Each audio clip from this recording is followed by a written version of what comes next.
Hi, this is Dr. Kimberley Linert, author of Visualizing Happiness in Every Area of Your Life and host of this podcast, Incredible Life Creator. And today I have with me Joe Phillips. Hey, Joe. Hi, how are you doing? Good. So happy to have you on all the way from UK and a fellow Yeah. artist. So very excited. I'm excited to be here. Thank you. Yeah. So just so people know you, I'm just going to read a short bio. So, Joe Phillips has a disability called Ehlers Danlos Syndrome, hypermobility type that gives her chronic pain. She was recently diagnosed with autistic ADHD. Joe struggled for years with employment, but now has her own greeting card company and illustration company, if I remember correctly. So, um, yeah, and if I said any of those words incorrectly, like, let me know, you can correct me on that. So, I know there's a lot more to the story than that, but rather than me read it, I would like for you to tell us your story. So, yes, I was late diagnosed autistic and ADHD. So, it was in 2020 that I was diagnosed, and I was 43. So, last year I was diagnosed with ADHD as well. And I was late diagnosed, but not quite so late, with dyslexia as well when I was 19.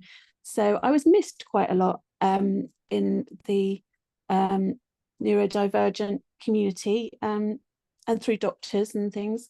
But like you said, the Ehlers Danlos syndrome, the hypermobility type, is genetic. You have it all your life. And I wasn't diagnosed with that until I was 30 as well. And I've actually diagnosed quite a lot of my own conditions rather than a doctor or somebody else diagnosing me. But when I think back to, so how this all started for me, I think back to my childhood and how, I would be it was a lovely childhood. It was very nice. Had two lovely parents, loved me very much. My sister and I didn't always get on, but it was a good time. I had some ups and downs with various issues and some trauma. I had some bullying at school and things, but on the whole, it was very good. I would be covered in bruises all the time. Um, and my mum would say, "Oh, you just bruise so easily, and you're so sensitive. You're such a sensitive child." And I've taken on all these things, and then I would dislocate my shoulder or my knee or my ankles would twist. So there was a lot of medical issues with headaches and migraines and all kinds of tummy upset things. But it wasn't really until I was older that it really came to light when I developed chronic pain.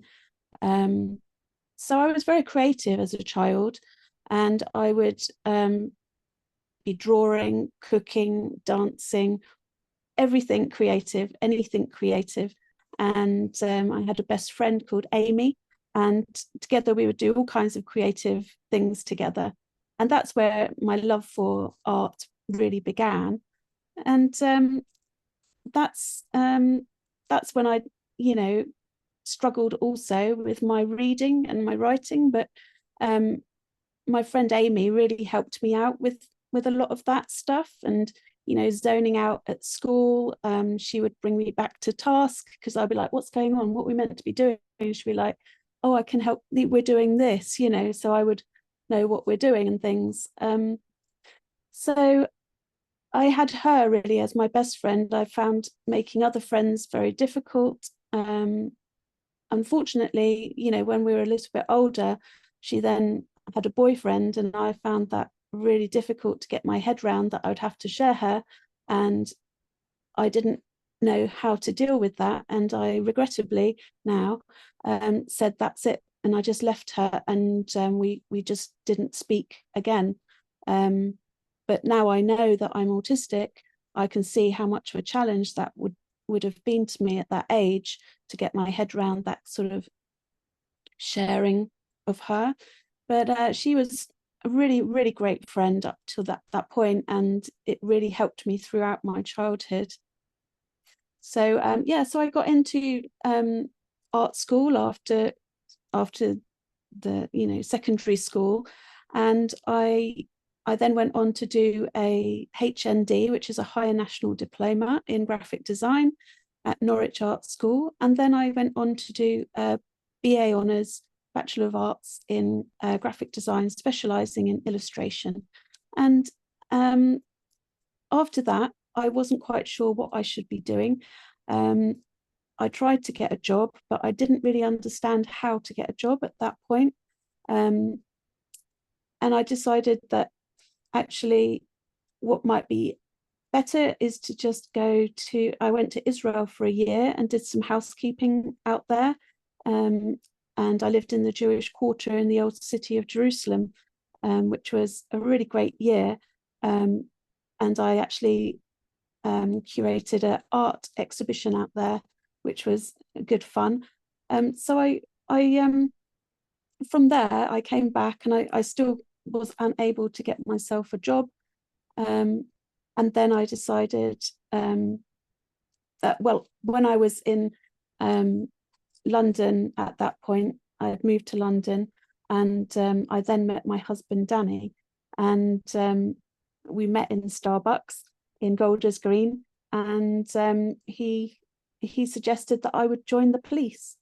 So I joined the police because I couldn't get myself a regular job. I thought, well, at least it would bring in the money, at least I would be able to get myself a little flat, because at that point I was just living out of a room in a house with some other people, which I found really challenging in itself. So I joined the police, and I loved all the rules, and I loved all the learning, and I loved all the student part of it. And then I had to actually get out and arrest people, and that's the part that I really didn't like, and I wasn't very good at it, to be honest.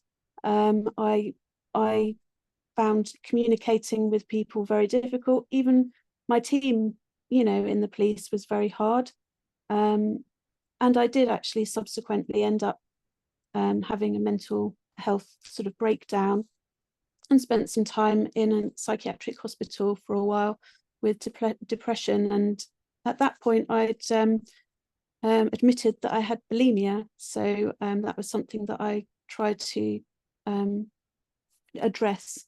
So at that point, I then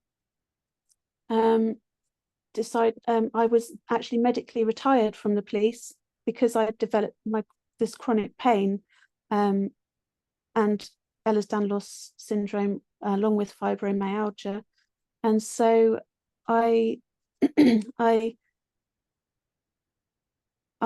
wasn't quite sure what I should do after that, because I felt, if you can imagine losing your job and at 30 and thinking, oh, I've now become disabled. What's this? What's happened to me?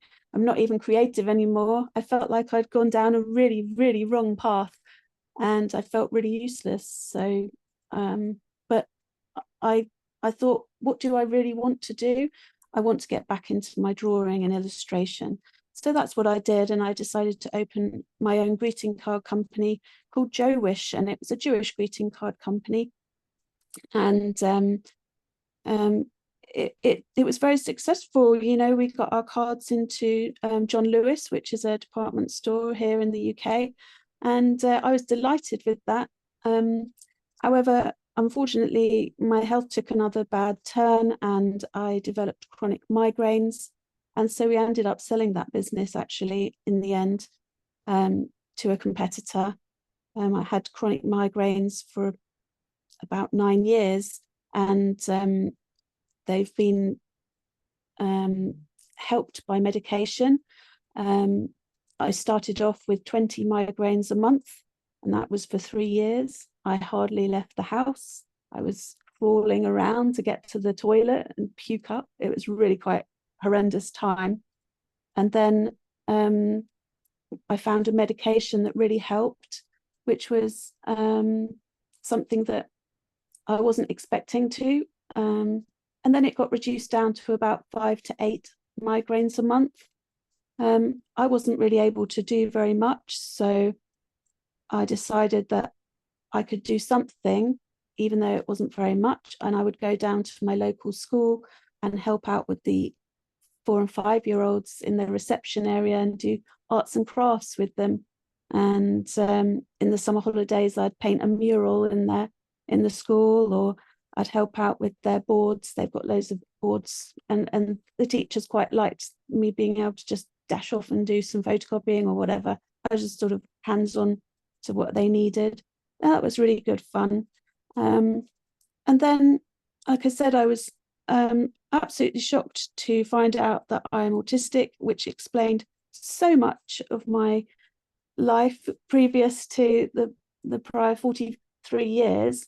And, you know, all my sensory sensitivities, the fact that I can't bear touching this or that, or can't bear touching certain fruits, and you know, wearing certain clothes, or the lights are so bright. And whereas I'd thought that people were experiencing this much like me, it was really quite apparent that they weren't after my diagnosis. So and then, like I said, last year I was diagnosed with ADHD as well, and this was a life-changing point for me, because I was then given a medication, and this medication has just been absolutely fantastic for me. I know people don't like labels, but there's something very validating for me about knowing what it is that I struggle with. And so for me, it's been a very positive thing, and my ADHD symptoms have significantly reduced on this medication. Even every day, I still wake up thinking, oh my goodness, how am I going to possibly get on with the day? And then an hour after, boom, it hit. It's like it really hits, you know. And it's amazing, the clarity that I get in my thoughts, and being able to get up and do something, like be motivated to actually do the thing I want to do, which sounds silly, but I think only people with ADHD really get it. They really only understand you if you've got that issue yourself. It's really quite hard to understand, or even to explain to people the challenges of ADHD. But for me, it's been amazing, that medication. And not only that, it's helped me with my mental health issues. For example, some skin picking and some hair pulling. Those things have stopped completely. And then the binge eating aspect of bulimia, that has completely stopped as well. But more important than an appetite suppressant, what happens is, what used to happen is I was just full of thoughts, constant thoughts about food, what I should eat, when I should eat, constantly. Or if I was on a diet, then constantly what I can't eat and everything. I tell you, I've taken that medication. It happens every day. I'm like, I just don't think about it. You know, I plan the food for the week like a regular person, and I just go, oh, it's lunchtime. Oh, you know, I forgot. You know, whereas before it was just all consuming. I can't even explain.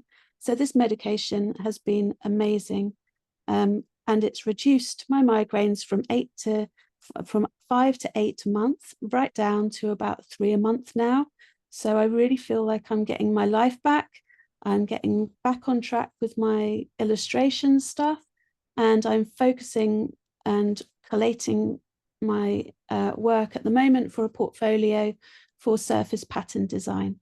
So, and that's where my Paperly shop has come in as well.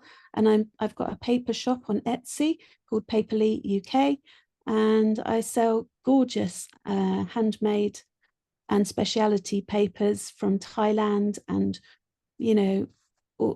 from India and all sorts. So I'm enjoying life. I'm feel like I've got my life back. I feel like it's a second chance, and I'm excited for the future. That is wonderful. And we all want to feel excited for the future.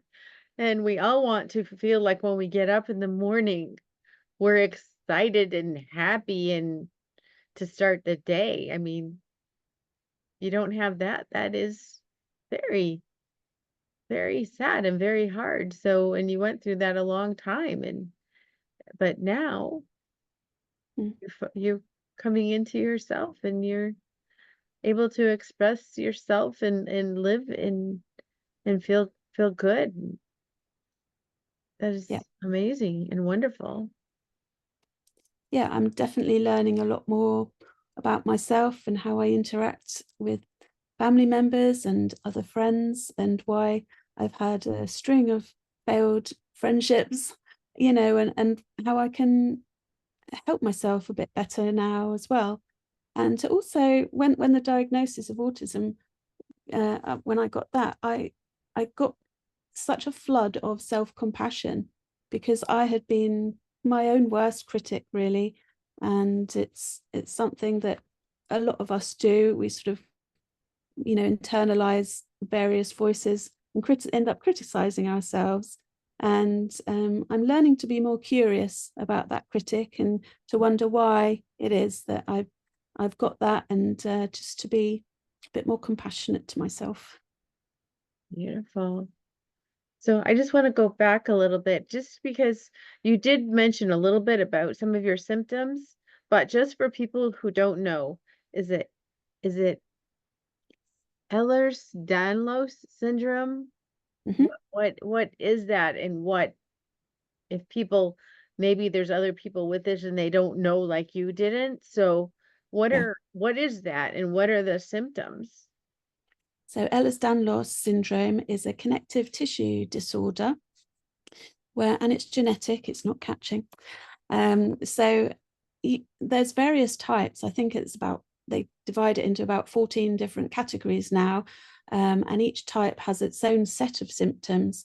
And my type, if you like, is the hypermobility type, which is the more common type. Even though it's not a common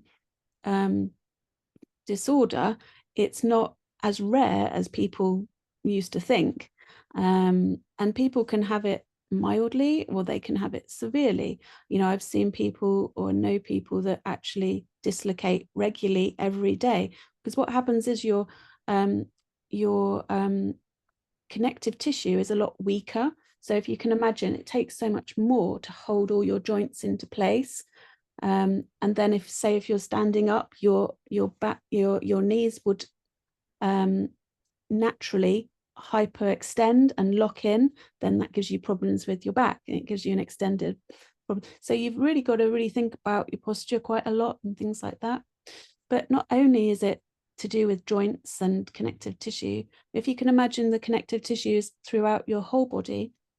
So it can affect your heart, it can affect your bladder, it can affect any part of you. And it often goes along with migraines, headaches, tummy issues, mast cell activation disorder. And it's actually a co-occurring, more co-occurring in people who are neurodivergent than not. So it's one of those things that is well worth thinking about if you have got a neurodivergent child who says, "Oh, mummy, I've got a tummy ache," and you think, "Oh, it's just nerves." It might not be. It's well worth actually taking that child to be, checked over at least. Because I was told, "Oh, you're just nervous, anxious." I was an anxious child, to be fair, and I did have a lot of anxieties, which I still have. But I think, there's sometimes a medical reason, so it is well worth things like TMJD. I can't remember the word for it, but things like that can cause you issues. I've had that in the past, still quite painful here. For example, your eyes, there's various things that could go wrong with your eyes, so you should go to the optician to get that checked. Something like a retina detachment for some people, not obviously everyone, but that's why they call it a syndrome, because it's almost like a pick and mix. You get a little bit of that, a little bit of that, and then you see someone else and they've got totally different issues and symptoms. So I sort of, one of the things they call it, instead of actually dislocating, it can pop out and pop back in. That's what happens to me more often than not. So Like my knees will go, my thumbs go, you know, and it's just about managing those symptoms. It comes along with pain. I didn't have chronic pain as a child, but I had a lot of pain. What my parents would say, growing pain. Oh, you got growing pains. I was like, oh, I've got growing pains. Just took it, you know, that's what it is. But you know, um, and then obviously things like running were a lot more challenging for me at school, because I haven't got that strength as much as other people. So, but I did have quite good strength with throwing things. So because I could get that extra bit of extendability, I can throw, you know, the discus about 30 meters when I was at school. So it's quite far. And I was in the county team for that. So, you know, there, and if you think about ballerinas or any dancers, a lot of them are hypermobile. And you can be hypermobile and not have pain, and you can have you know, joints where you can have hypermobility syndrome, which at the moment they think is different to Ehlers-Danlos. So, but it's a lot of you deal with it in the same way. It's about management, and not overdoing it, but not underdoing it as well. So yeah, so I had a question about that because I know it's good for us to move, especially, you're still young, but as we're getting older and older, the more we move, the better, because when we don't move, we have issues with arthritis or just stiffness, or we just after a while can't move because we don't move enough. So it's really important for people to continue to do some kind of movement or exercise, especially as we get older. And so when it comes to that syndrome, is there certain exercises that people can do and should do to stay, how do you stay healthy and fit, even kind of working around the joint issue? I'm probably not the best person to ask that because I'm not exactly fit. I mean, I used to be quite fit when I was younger, but honestly, because of the other difficulties that I've had, um, it's been challenging, and especially with ADHD. I don't know if you're aware, but the consistency aspect of needing to do exercise goes out the window when something else pops up that looks shiny and fun.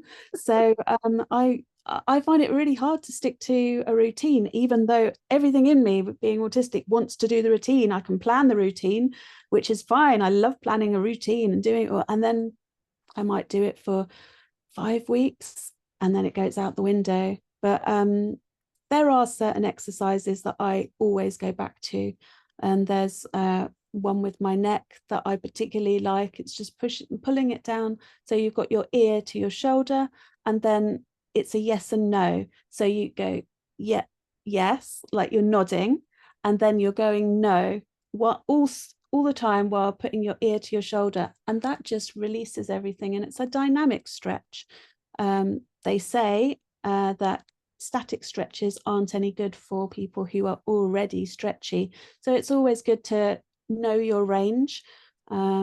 It's the same with people who are neurodivergent with their proprioception. I don't know if you're aware, but how their body feels in space, they may be more clumsy. I think I'm probably dyspraxic too, but I've never gone down that road. It's just part of something that I out and knock over everything, even trip over my own feet. I have to look when I'm walking. I have to make sure that my feet are, I'm consciously thinking about walking, which I know that most people don't. So I've found out. And so Ehlers-Danlos is quite similar to that, in that you don't really feel where your body is in space. And the first time I went to a pain management course, we were to lie on the floor, and they said, just lie really still and now think about your feet and can you feel them? I freaked out. I could not feel my feet. I could not feel my hands. We weren't allowed to well, they said not that we weren't allowed to move, but just don't move and see if you can feel it. It just really freaked me out because I I didn't realize how much it affected me. Wow. So, so you met the love of your life, Danny, Mm. Yeah, and you got into the police, and then you went through all the trauma and the mental um challenges, um and you're still together, that's it. I'm still here. and I you're might not still have been. here. So when you were going through all that, how did that affect your relationship? And obviously you have a very loving, kind man who just adores you, because some of the stuff you went through could definitely break relationships. So how did that affect all of that, and what was his response? My husband is the most loving, sweet, kindest person that you would ever meet. And he's a carer type. And it's just so happened that we met in Starbucks. It was a really chance meeting. Um, he was in full uniform as a police officer, and I was just having my coffee with a friend. So it just took off. And so I was I was just blown away by how supportive he was while I was in hospital. He would constantly make sure I was okay, text message me, um, come and see me. Um, and then when I was actually medically retired, we actually had to sell our 4-bedroom house that we'd just renovated. He's got 4 children, so they're my stepchildren. They're all grown up now, and I've got 2 grandchildren as well.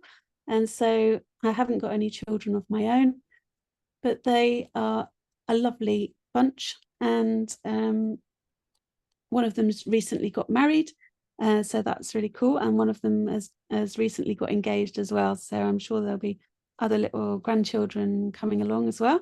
So, but yeah, he's always been very, very kind, very supportive, always wanting to learn. I was actually diagnosed also with something called Ehlers Syndrome. Don't know if you've heard of that, where people wear those coloured glasses, not just for fashion.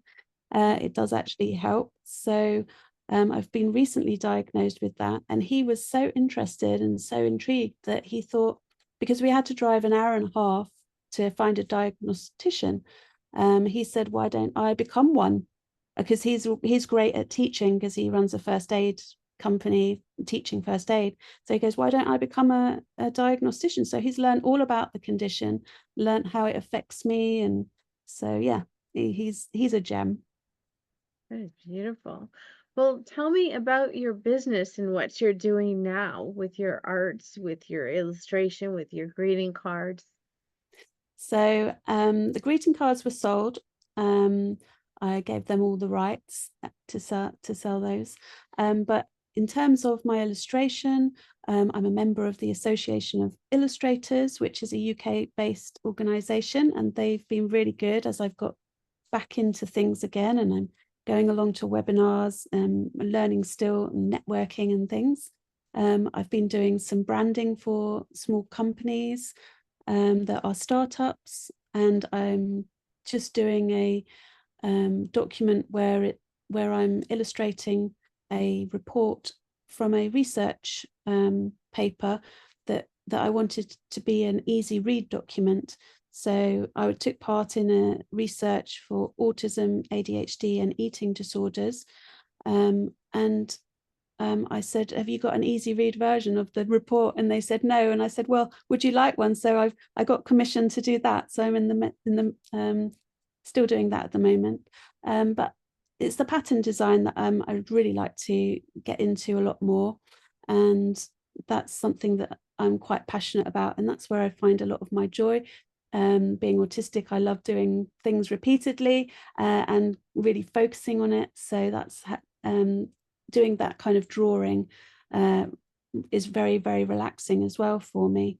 And then also I started up a paper shop on Etsy called Paperly UK, and we are me and my husband, or me and we are selling gorgeous handmade paper. from Thailand and India, and it's just a joy to see these papers when they come, and then I sort them all out, and then I photograph them all, and I ship them off to very happy customers. I've got some really great, lovely customers that have come back already. So yeah, that's very, very exciting, and it's only just starting. So I'm quite happy with the conversion rate at the moment. Yeah. So if people wanted to find you, where's the best way for them to connect with you, to communicate with you? You know, you said your Etsy shop already, but where are all the places they can find you? So I am on LinkedIn, Joe Phillips, and I'm also on the Association of Illustrators website. My portfolio's on there, and also on Instagram at Joe Phillips Designs. And I have got a code for your listeners, which is 10% off, which is create today. So that's create and then the number 2 and then day. And that's a 10% discount for anyone who does want to purchase. And I do sell worldwide. Right. Let me write that one down just in case it's not in the notes. So it's create the number 2 and then day. Yeah. Okay, 10% off. Okay. I'll make sure that goes in the show notes. Thank you. So now I have a personal question for you. What gives you the most happiness and fulfillment in your life at this point? I would have to say drawing the patterns and learning more about the Adobe Creative Suite. I love learning and researching, and so learning about that I'm really enjoying. And then I have a new kitten. He's 5 months old, so he's getting big, and he's called Monty. He's a Siberian cat, and he's just adorable. I love cats. Beautiful, beautiful. Well, thank you so much for being on the podcast today and for sharing your story and being very vulnerable about it. Thank you for having me. Yeah, so I have one last question. What is your best advice on living an incredible, amazing life? I would say when you're thinking about your inner critic, because we all tend to have them, and they do pop up in different lights, and you have multiple different critics in there, but it's to be curious instead of being criticizing that you've got the critic, which can happen, but just to go, hang on, there's a reason why that there's a critic here. What are they doing? Why are they doing it? Why are they coming up now? What's happening now? And to just have that self-awareness to try and be a bit kinder to yourself, because they're there to help you, just don't know quite, it doesn't feel like it at the time, but they will have tried to protect you. Beautiful. Thank you so much, Joe. You're welcome. We'll talk to you again soon. Thank you.